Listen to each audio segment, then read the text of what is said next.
నేటి దినాన ప్రతి ఉదయం కూడా లెగవగానే ప్రతి క్రైస్తవుడు కూడా చేస్తున్నటువంటి పనులు ఏంటంటే నేటి దిన వాగ్దానము నేటి దిన వాగ్దానము నిజంగా నేటి దిన వాగ్దానాలు అనేటువంటివి బైబిల్ అనుసారమేనా? బైబిల్లో ఎక్కడైనా రాయబడి ఉన్నదా దేవుడు ప్రతి దినానికి ఒక వాగ్దానం ఇస్తాడని?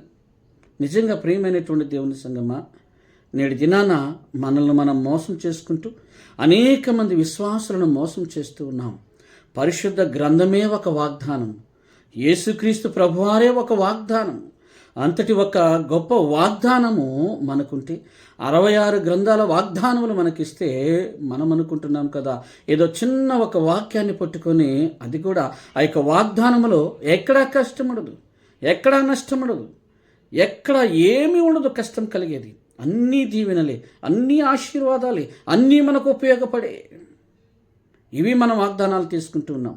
నిజంగా నేటి పరిశుద్ధ గ్రంథంలో ఈ వాగ్దానాలన్నీ సరి అయినటువంటివేనా? నిజంగా దినదిన వాగ్దానం మనం తీసుకుని వచ్చినా చూడండి, నేటి దినాన ఫేమస్ కావటం కొరకు ప్రజలను మోసం చేస్తున్నామండి. సేవకులుగా ఉన్నతమైనటువంటి అనుభవం కలిగినటువంటి వారు కూడా నేటి దినాన చిన్న చిన్న వాటి దగ్గర, చిన్న చిన్న పేరు దగ్గర నిజంగా ఇటు దగ్గర సాతానుకి లోబడిపోతున్నారండి.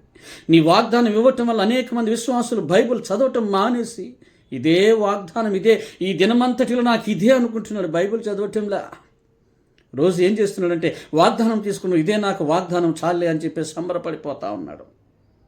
నీ వాగ్దానాలన్నీ కూడా క్షేమాలే. చూడండి, నిజంగా నేటి దిన వాగ్దానాలతో ప్రజలను ఎంత మోసం చేస్తున్నాము. ఆ దినాన్ని వాగ్దానం చేస్తాడు దేవుడు ఇశ్రాయేలు ప్రజలకు. అబ్రహాం, ఇస్సాకు, యాకోబుల దేవుడైనటువంటి దేవుడు ఇశ్రాయేలు ప్రజలకు వాగ్దానం చేశాడు, ఇదిగో ఈ యొక్క బానిసత్వం నుంచి పాలు తేనెలు ప్రవహించేటువంటి కణానికి నేను తీసుకువెళ్తాను అన్నాడు. తీసుకువెళ్ళాడు. వాగ్దానాన్ని చేసినటువంటి దేవుడు నెరవేర్చినటువంటి వాడు. మనకి వాగ్దానం చేస్తాడండి. ఎంతటి గొప్ప వాగ్దానం అనుకున్నారు? మీ పాప అపరాధముల చేత పతనమైనటువంటి మీ కొరకు నా కుమారుని పంపిస్తానన్నాడు.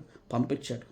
భూమి మీద పరలోకంలో ఉన్నటువంటి సమస్తమును కూడా తన కుమారుని ద్వారా మనకి ఇస్తానంటున్నాడు. ఇచ్చేశాడు.